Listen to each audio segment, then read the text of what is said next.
ಹುಬ್ಬಳ್ಳಿಯ ನೇಹಾ ಹಿರೇಮಠ್ ಕೊಲೆಯನ್ನ ಖಂಡಿಸಿ ಪ್ರಮೋದ್ ಮುತಾಲಿಕ್ ಅವರು ಕೂಡ ಏನಂತಿದ್ರೆ ಈಗ ಸದ್ಯಕ್ಕೆ ಶವಾಗಾರದ ಬಳಿ ಬಂದಿರುವಂಥದ್ದು. ಈ ಘಟನೆಗೆ ಅವರು ಏನು ಹೇಳ್ತಾರೆ ನೋಡೋಣ. ಯಾಕಂತ ಹೇಳಿದ್ರೆ ಎಲ್ಲೋ ಒಂದು ಕಡೆ ರಾಜ್ಯ ಸರ್ಕಾರದ ಕಾನೂನು ವ್ಯವಸ್ಥೆ ಹದಗೆಟ್ಟೆ ಅನ್ನುವಂಥ ಒಂದು ಆರೋಪ ಕೂಡ ಏನಂತಿದ್ರೆ ಮಾಡಿರುವಂಥದ್ದು. ಸದ್ಯಕ್ಕೆ ನಮ್ಮ ಜೊತೆ ಪ್ರಮೋದ್ ಮುತಾಲಿಕ್ ಅವರು ಇದ್ದಾರೆ, ಏನು ಹೇಳ್ತಾರೆ ನೋಡೋಣ. ಸರ್ ನಮಸ್ಕಾರ. ಪದೇ ಪದೇ ಇಂಥ ಘಟನೆಗಳಿಗೆ ನೀವು ಖಂಡಿಸ್ತಾ ಇರ್ತೀರಿ, ಮತ್ತೆ ಏನಂತ ಹೇಳಿದ್ರೆ ಆ ಘಟನೆ ಮರುಕಳಿಸ್ತಾ ಇರುವಂಥದ್ದು. ಇನ್ನು ಮುಂದಿನ ದಿನಗಳಲ್ಲಿ ಈ ರೀತಿಯ ಪ್ರವೃತ್ತಿಗೆ ಪೊಲೀಸ್ ಡಿಪಾರ್ಟ್ಮೆಂಟ್, ಸರ್ಕಾರ ಮತ್ತು ಕೋರ್ಟ್ ನೀವು ಸರಿಯಾದ ಶಿಕ್ಷೆ ಕೊಡಲಿಲ್ಲ ಅಂತಂದರೆ ಹಿಂದೂ ಸಮಾಜ ಸಿಡಿದೇಳಬೇಕಾಗತ್ತೆ, ಬೀದಿಗೆ ಇಳಿದು ಇವರನ್ನು ಸಿಕ್ಕಲ್ಲಿ ಹೊಡಿಬೇಕಾಗತ್ತೆ ಅಂತನ್ನುವಂಥ ಎಚ್ಚರಿಕೆ ಕೊಡ್ತೇನೆ. ಒಬ್ಬಳೇ ಮಗಳನ್ನು ಇವತ್ತು ಕಳ್ಕೊಂಡಂಥ ಕುಟುಂಬ ಕಣ್ಣೀರಿನಲ್ಲಿ ಇವತ್ತು ತೊಯ್ದಂಥದ್ದಿದೆ.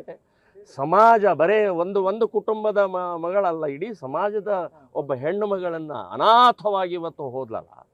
ಇದಕ್ಕೆ ಕಾರಣ ಕಾಂಗ್ರೆಸ್ ತುಷ್ಟೀಕರಣನೇ. ನೀವು ಬೆಳೆಸಿದವರು ಯಾರ್ಯಾರು ಅಂತಂದ್ರೆ ಭಯೋತ್ಪಾದಕರನ್ನು ಬೆಳೆಸಿದಿರಿ, ನೀವು ಕೊಲೆಗಡಕರನ್ನು ಬೆಳೆಸಿದಿರಿ ನೀವು. ಸೊ ಇದನ್ನು ಇಲ್ಲಿವರೆಗೆ ನೀವು ಅಧಿಕಾರದ ದಾಹಕ್ಕೋಸ್ಕರ, ಮುಸ್ಲಿಂ ಓಟಿಗೋಸ್ಕರ ಏನೇನು ಆಗ್ತಾ ಇದೆ ಅಂತನ್ನುವಂಥದ್ದು ಯೋಚನೆ ಮಾಡಿ. ನಾನು ಮಾನ್ಯ ಮುಖ್ಯಮಂತ್ರಿ ಮತ್ತು ಗೃಹ ಮಂತ್ರಿಗಳಿಗೆ ಹೇಳೋದಿಷ್ಟೇ, ನಿಜವಾಗಿಯೂ ಕೂಡ ಕರ್ನಾಟಕದ ಸ್ತ್ರೀಯರು, ವಿದ್ಯಾರ್ಥಿನಿಯರು ಸುಖವಾಗಿ ಧೈರ್ಯವಾಗಿ ಬದುಕಬೇಕು ಅಂತಂದರೆ ಎನ್ಕೌಂಟ್ರಿಗೆ ಆರ್ಡರ್ ಮಾಡಿ, ಇಮ್ಮಿಡಿಯೇಟ್ ಎನ್ಕೌಂಟ್ರಿಗೆ ಆರ್ಡರ್ ಮಾಡಬೇಕು ಅಂತನ್ನುವಂಥದ್ದು ನಾನು ಹೇಳ್ತಾ ಇದ್ದೀನಿ.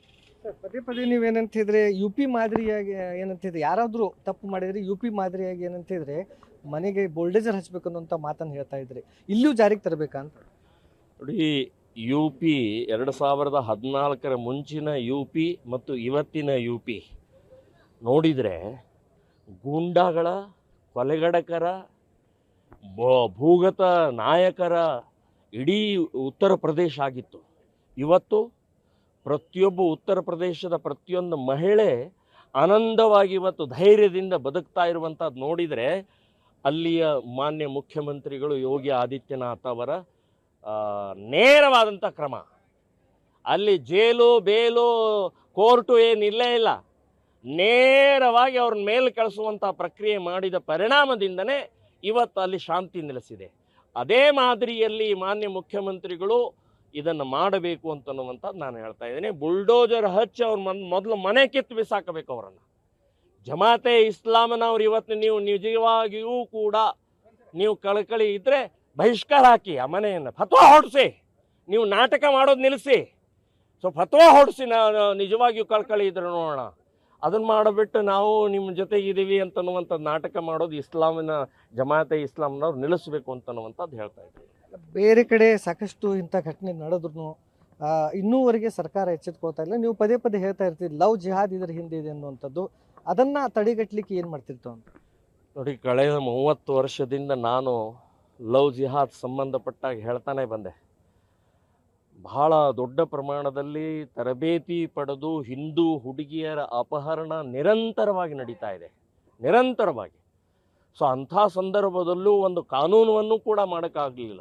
ಕರ್ನಾಟಕದಲ್ಲಿ ನಾನು ಹೇಳೋದು ಲವ್ ಜಿಹಾದ್ ವಿರುದ್ಧ ಒಂದು ಕಾನೂನನ್ನು ರಚನೆ ಆಗಬೇಕು ಅಂತನ್ನುವಂಥದ್ದು ಹೇಳ್ತೀನಿ.